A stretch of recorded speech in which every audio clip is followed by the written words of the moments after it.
What's up guys, Rich here, and today we are doing a podcast. We're just getting ready, got my equipment there, so I'm just getting ready to set up here and find the best angle for the podcast, which I really like. This little backdrop here, I think that really works. You always have to think about where the best light is, but I've got some artificial light, so it's not really a big deal.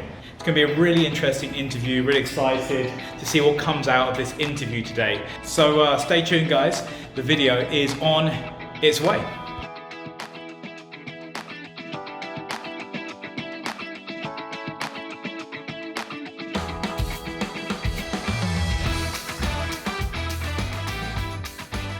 Excellent. Okay.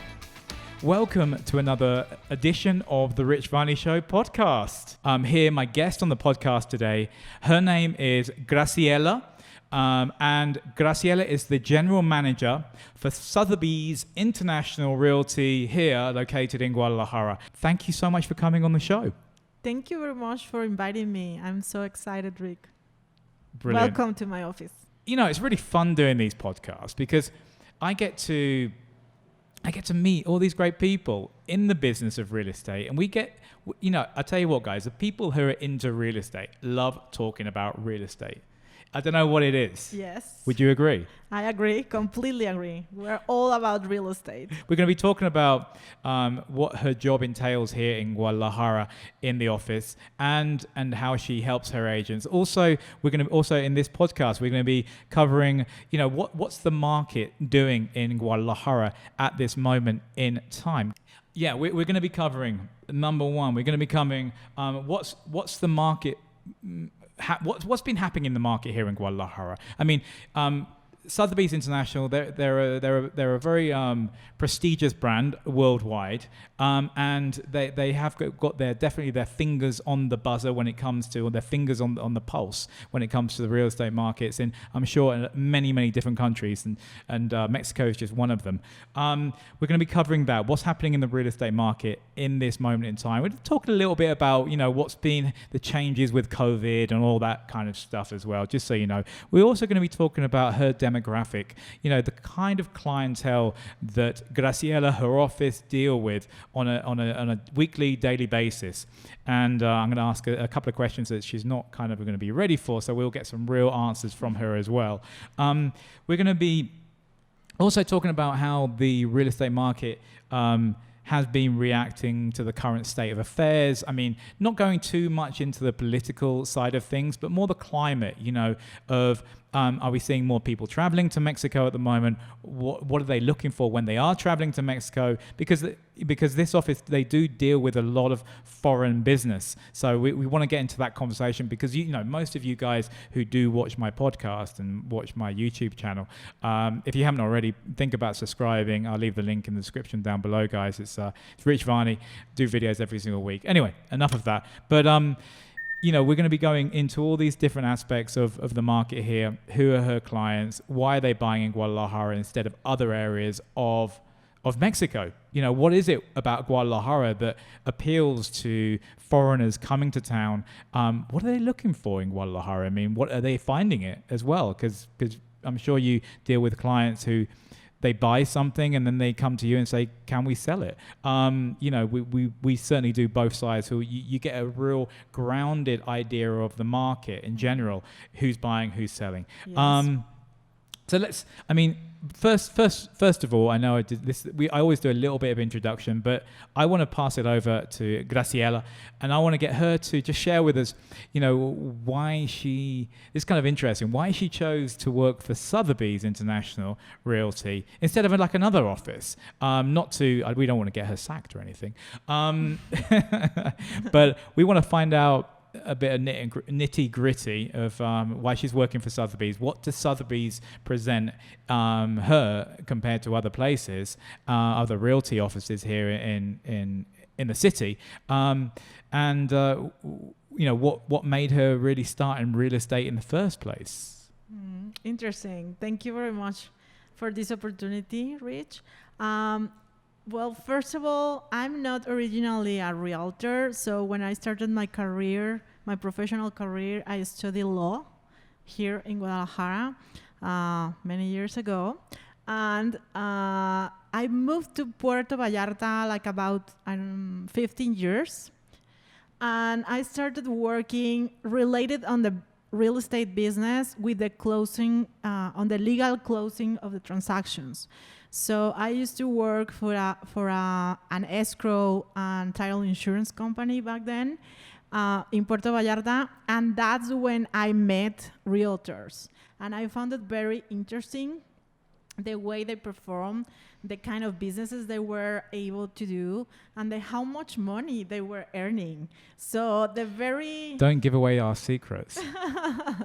It was very interesting to me as a lawyer to see realtors closing transactions in Puerto Vallarta in dollars and with foreigners.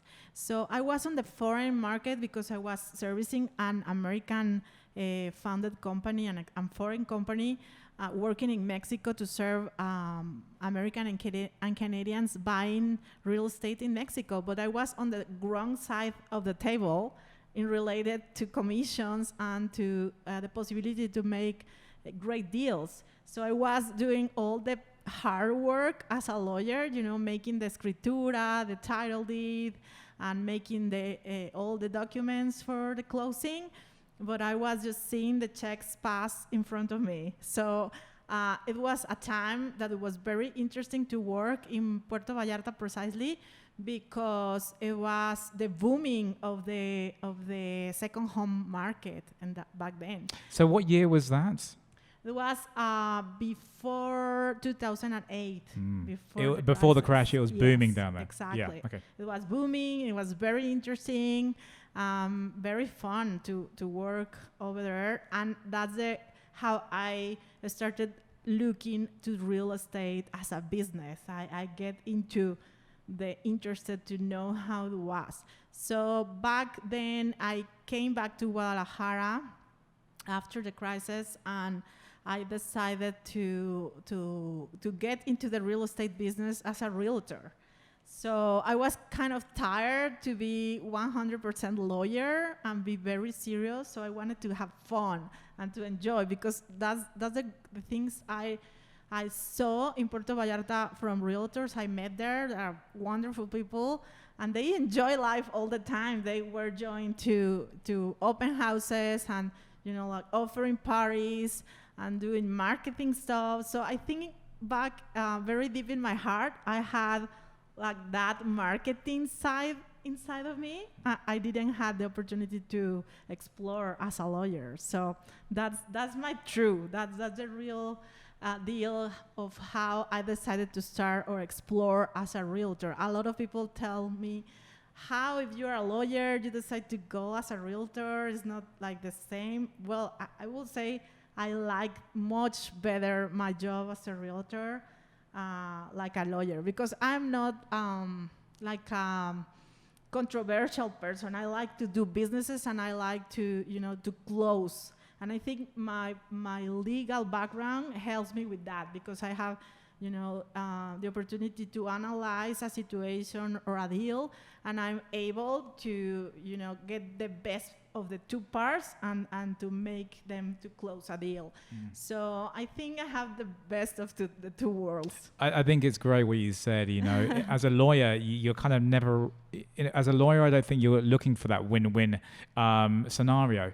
But as a realtor, it's paramount that you get a win-win situation for your clients and the other clients. You maybe have both sides of the deal, the seller and the buyer. So it's even more important that you get a win-win situation. So it's interesting. You've gone from that kind of very interesting career move from being a lawyer where everything is, I wouldn't say it's always done by the book, but it's quite vicious, isn't it, to be a lawyer? Yeah. And it depends what kind of speciality you have.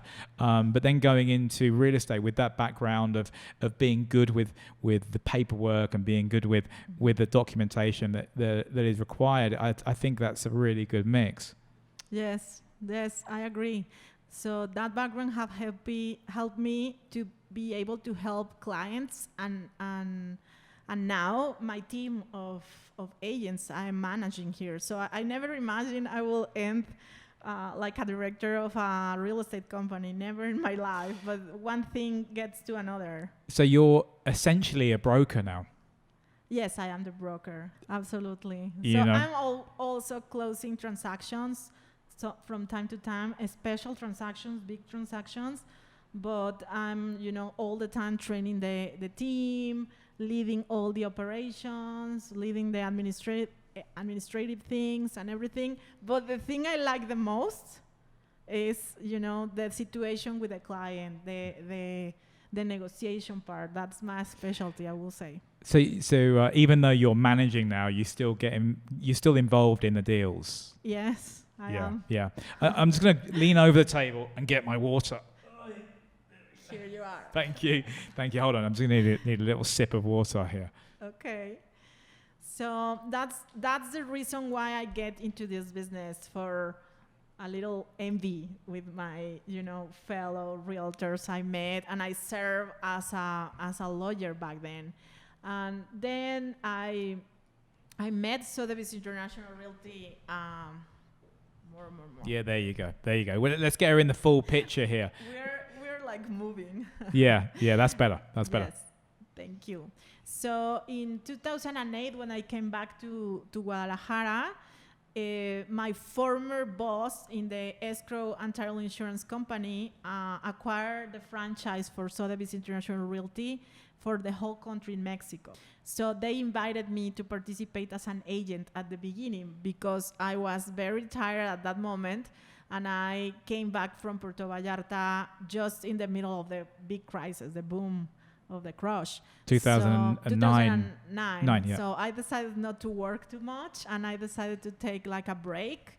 And my boss asked me to come to work as a realtor and to start, knowing this other business, which is more relaxed, he said, than being a lawyer.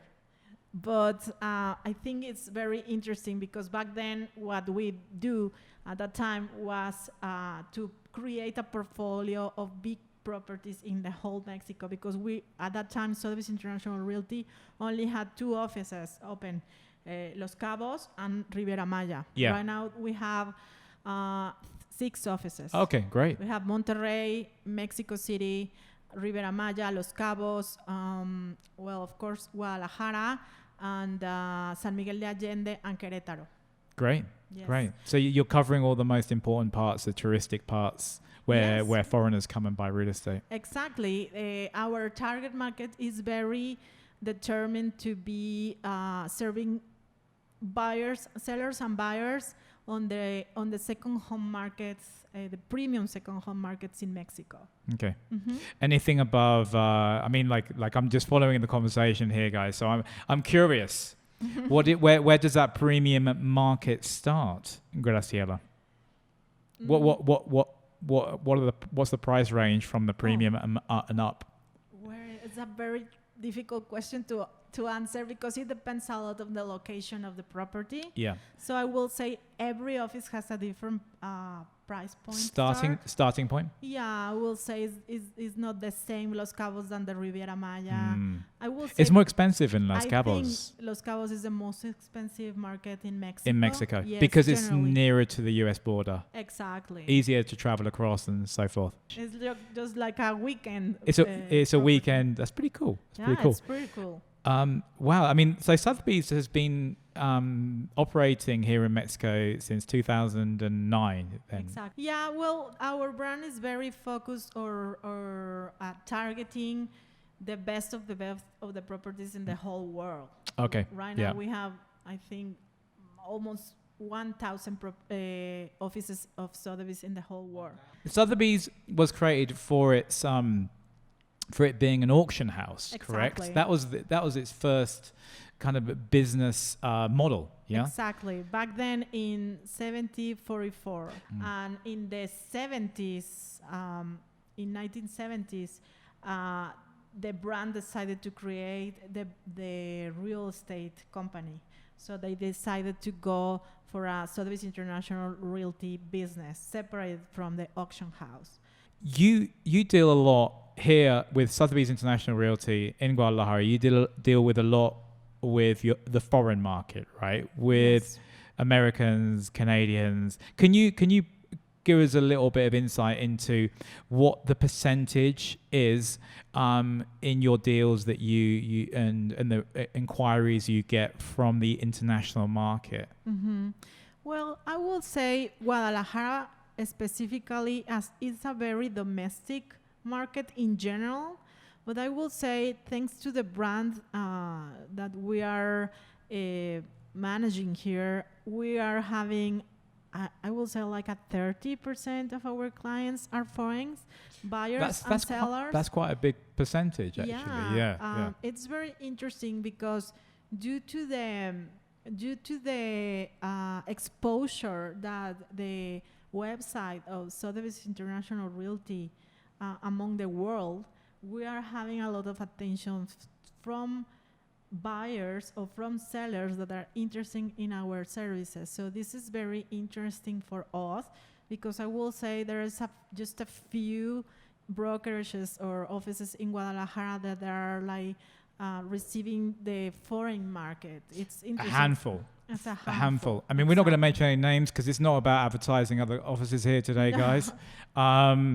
But I mean, they're very few and far between because the majority of the offices I see here in Guadalajara are focused on the domestic market. Exactly. Mexicans selling to Mexicans, but the market is changing right now, and we're seeing more. Actually, it's kind of funny. I was saying to you that this year, despite of COVID, it has been a very different year or unusual year, and not in a bad way. Actually, we are very surprised that we're closing operations that probably we weren't thinking that we will be closing due to the COVID situation. And right now we're seeing buyers from specifically from the States. They are where they are most focused here in Guadalajara. And it's interesting because I will say the community of U.S. Citizens living in Guadalajara is growing, and it's very active. And I'm very glad to be part of this brand and be able to know all these amazing clients. So let me ask, are they coming in to buy as an investment or to actually retire here? I will say to Guadalajara specifically, because our second home market is Chapala Lake area, right? So where I'm they're based. going to Chapala Lake, they're for retiring. She's given me a call. And if they're going to Guadalajara, most of them they're buying for investment or not for retiring. They're coming people from, I will say, from their 40s to their 60s. So there are like economically active people. Yeah. But they're coming to Mexico to invest, and they have interests here for businesses, family related. And it's very interesting. I will say they are not retired. They're not retired. No. So the majority of clients that you have are not retired, and then they're not close to retirement. Probably they are close to retirement, but in that case, they will move to markets like Chapala Lake or San Miguel de Allende or Puerto Vallarta or both. There are a lot of clients that they own a home in Puerto Vallarta or Chapala Lake, and they own an apartment here in Guadalajara for different affairs. It's interesting. Okay. Yes. And then, so you deal with mainly, you mentioned some of your clients are looking in Chapala or San Miguel de Allende, and then you kind of connect them with the right people. And or Ribera Maya or Los Cabos. Yeah. You know, it's interesting. And that is part of that 30%. It's not just Guadalajara. No. The 30% I will say they're coming to Guadalajara. To buy in Guadalajara. So the 30% is the ratio from the 100% of my clients. Yes. I will say 30% of the clients are Americans or North American. Yes, coming to Guadalajara. Coming to buy or selling property here in Guadalajara. Okay, yes. and the rest, there's other percentage for other areas of Mexico. Just so that's clear. Okay, cool. Yeah. Really, really interesting. And okay, so what are they buying? They're coming to Guadalajara. 30% of people from United States of America coming here between 40 and 60 years old. Not so much retired, but still working maybe online or something. Yes. What are they buying? Where? What? Yeah. What and where? Okay. What and where? Yeah. The two important questions. What are they buying? They're buying condos mostly, apartments.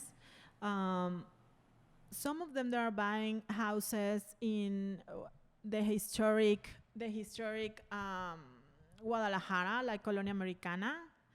Do you know Colonia Americana? Yeah. It's very cool and trendy, and a lot of Americans are looking property there. I will say they are buying houses or condos because it's a mixed market in that area. And where? Well, one of the areas is Colonia Americana, but we are now having this amazing area close to Andares commercial area, and there are under construction a lot of new towers, and some of them are already built, and there are a huge amount of condominiums that are available right now, and they are very interesting for foreigners due to the difference of the exchange rate, that they are able to buy properties that probably in their places from they are originally from, they are not having the opportunity to buy like a luxury condominium or something like that. Great. Let's talk about how much. How much? Yeah, that's okay. We were figuring out where they're buying, what they're buying, and so I mean, what is a luxury condominium here? I mean, what are we talking about? A 30 tower condominium, 30 level condominium, something like that, 30 floor condominium with a swimming pool, gym, everything you kind of expect from a condominium, underground parking, all that kind of 24-hour security, private lift. What would that cost you in a good area of Guadalajara? Well, in that area, close to Andares commercial area, we'll say like Puerta de Hierro, or it's like in the western area of Zapopan, you can find, again, different kind of, like terminations or finishings, and different type of amenities. It will depend all on the price, but I would say you can buy a very good condominium starting from 40,000 pesos per square meter. 14,000 pesos per square meter. No, 14. 40. Oh, 40. Yeah, that was like 40. Yeah. So yeah. cheap, no? 40,000 pesos, which is in probably today's about it's about 2,000. Just under $2,000 per square meter. Per square meter.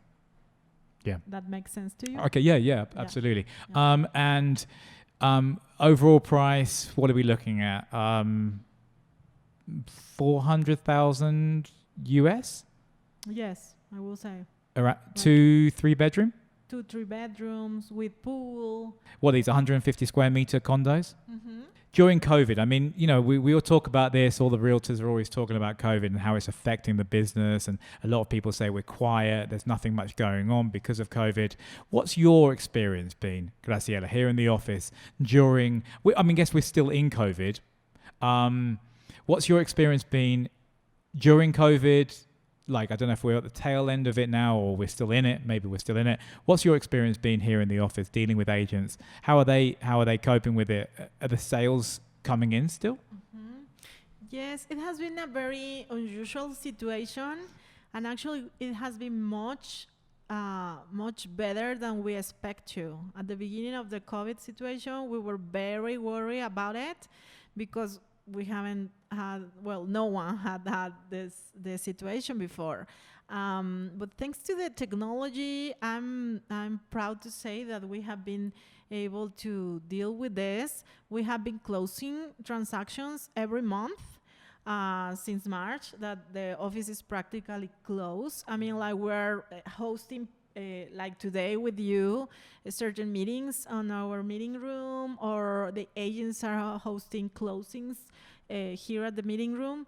But the office is not currently open like it was being prior to the COVID. But the agents has been reacting very well, I will say. So we're meeting twice a week on Zoom or Meet or some of these technology platforms, which are amazing. And actually, I have found that we're being more productive. We're taking care more of our times. And people are very determined to, to get their families, income against all the situations. So we're showing properties, doing closings at the notarias. Mortgages are being closed as well with the banks. So all the system, the real estate system closing transaction is being operating since March with very different, schedules or scenarios that we used to have before. But I will probably will say we're doing fine, and we are being adapting ourselves and our times and our family time as well as a challenge, but to these interesting times we're living. But I will say it's atypical, the reaction of the market, because at the very beginning probably I wasn't that positive. And I was expecting that no one will buy, real estate again, and I was very worried about it. But we're surprisingly doing good during these past months, and I'm expecting to have a good year closing for this 2020 that was completely unexpected due to the situation. So my next question, you may be anticipating this. I didn't tell her what my next question would be here. I didn't give her insight. So why do you think that is? Why? Yeah. I want to kind of delve a little bit into the psyche of the buyer. Why do you think now that you're seeing more and more transactions? Well, let me backtrack a little bit. Are you seeing more transactions now than you are in 2019? Yes. Okay. Yes. That's perfect. Great answer, because that takes me on to my next point, as I mentioned. Why do you think that's really happening now? Buyers are seeing opportunities for making good deals, and they know there is a buyer's market, definitely, but if they really want to buy and to invest right now, they know that they are going to have better deals. And it's probably a better, urgent closing situation that we're facing too. And if you do your job as a realtor and have your listings in good pricing, in a good pricing point, operations will become easier. I agree 100%. So that's part of our job, to be an intermediary between buyers and sellers, and help them to close, which at the beginning of our conversation I told you is the part I like the most, to be able to help them to get into an agreement and to get into a very amazing situation that they are complying with their goals. Are you seeing that your buyers are nervous with what's happening in Mexico and what's happening in the US, and their reaction to the market, their reaction to selling or buying is connected to, should we say, the political powers at bay?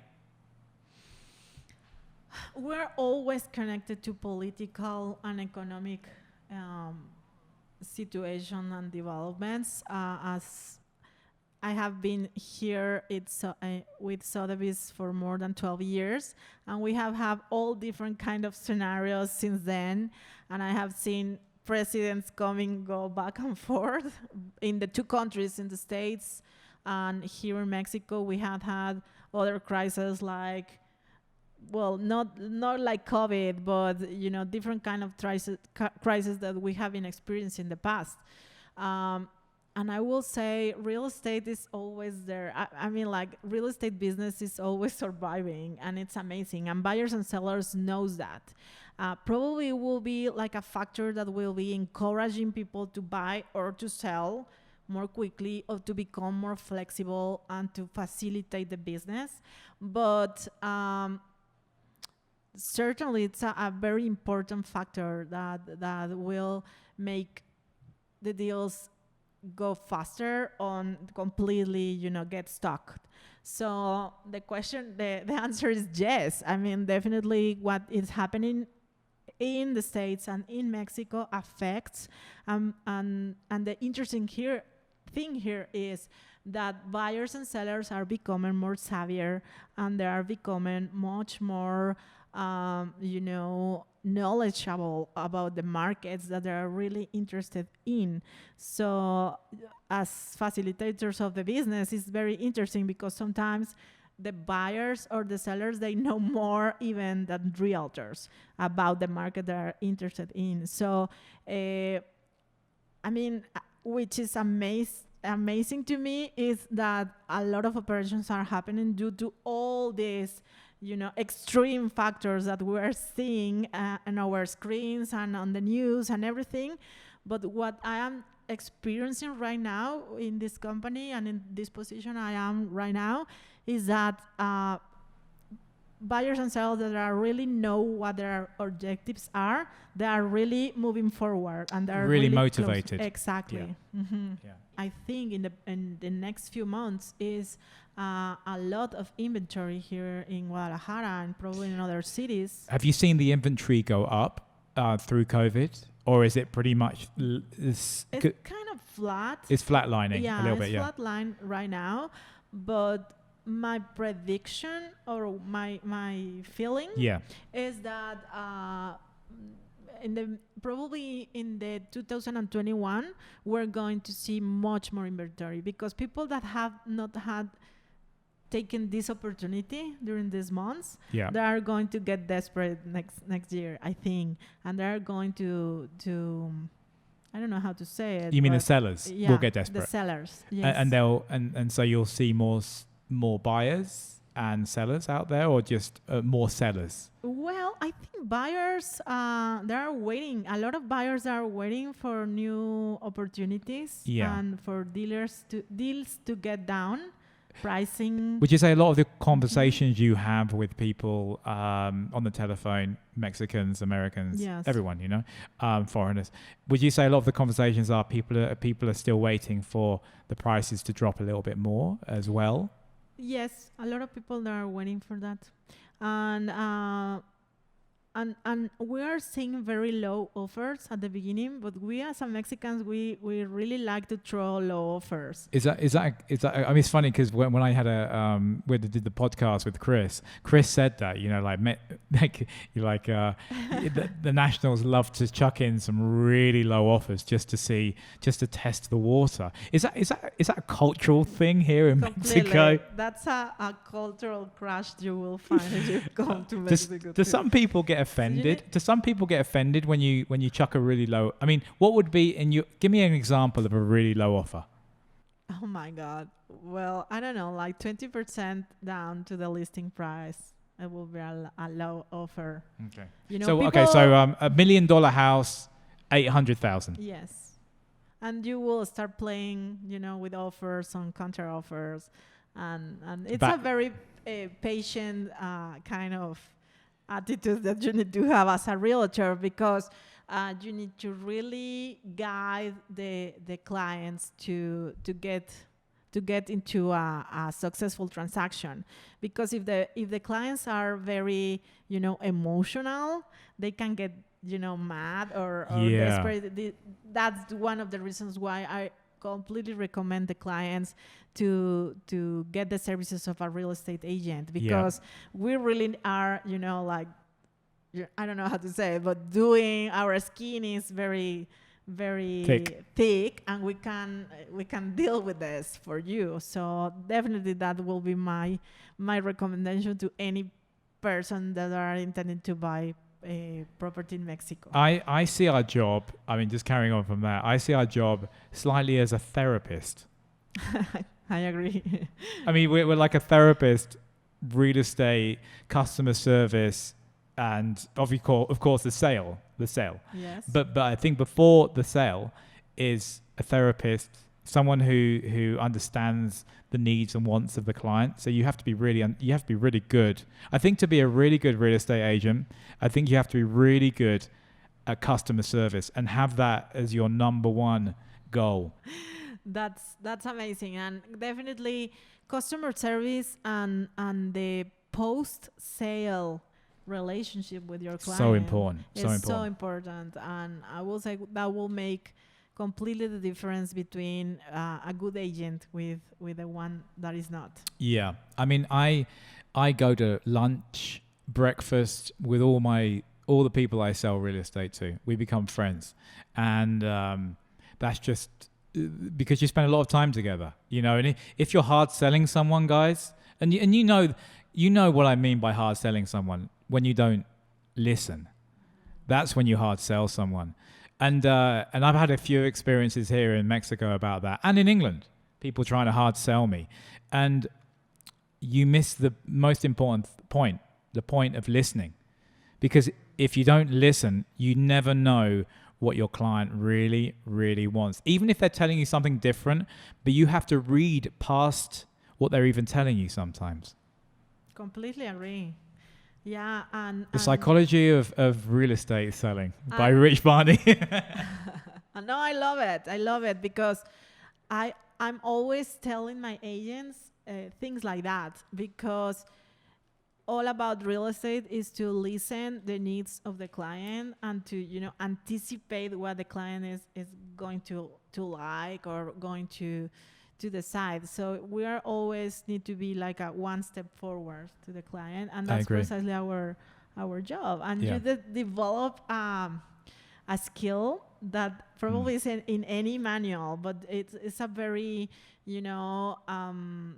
personal, and you need to read the client even though better than he. So to know the client better than he knows what he wants. I just love being a real estate agent. It was a job that wasn't prepared. I didn't plan to be a real estate agent at all. I actually started out, one of my first jobs from school, I become a chef. That was one of my first jobs. But what I did do, I spent years and years working in restaurants, bars, nightclubs, and all them jobs are customer service. All of them are customer service and a bit of sales, and it just feels like an extension to that. What I did for years. Completely. Yeah. Completely. If you know how to serve a client in a table, you know everything about the clients, because that's very important. Yeah, and it's very because they're when normally a client goes to a restaurant, they have their guard completely down, and you actually see them the most relaxed normally when they're in a restaurant. If you can create that relaxation in your client. We're digressing slightly, but this is more for the real estate agents out there. This is my personal take, guys, and I'm sure there'll be a few real estate agents that are watching this, maybe from my office, maybe from your office, and if you can make your client relaxed in a way that the whole process of you doing real estate with them is just it's fun, and it's easy, and sure you'll get hard bits that you have to get over, but if you can make the whole process fun, they're going to walk away and go, wow, I've never done real estate like that before, because you created the perfect environment for them to buy or sell. Mm-hmm. No, I completely agree, and that's precisely the success that you are looking for as a realtor, and it's very difficult to achieve. I mean, it sounds easy, but not everybody is being done for this job. It looks very appealing.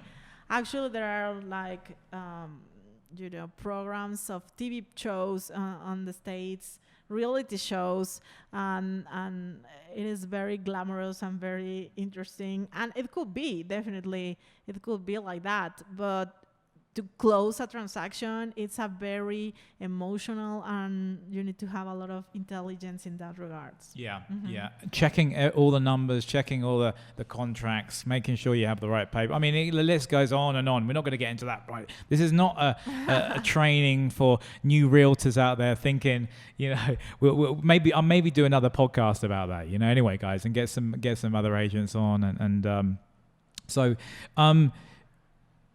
Let me just think for a second. I'm just going to look down at my questions here.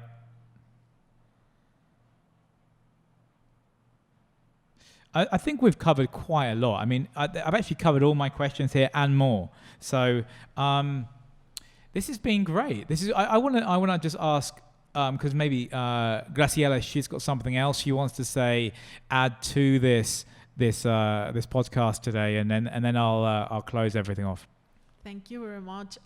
Well, in my experience with foreign clients buying property in Mexico, I will say you need to be very intelligent, letting you be guided by a professional, by someone who will take care of your interests, and definitely will take care of the transaction in every detail.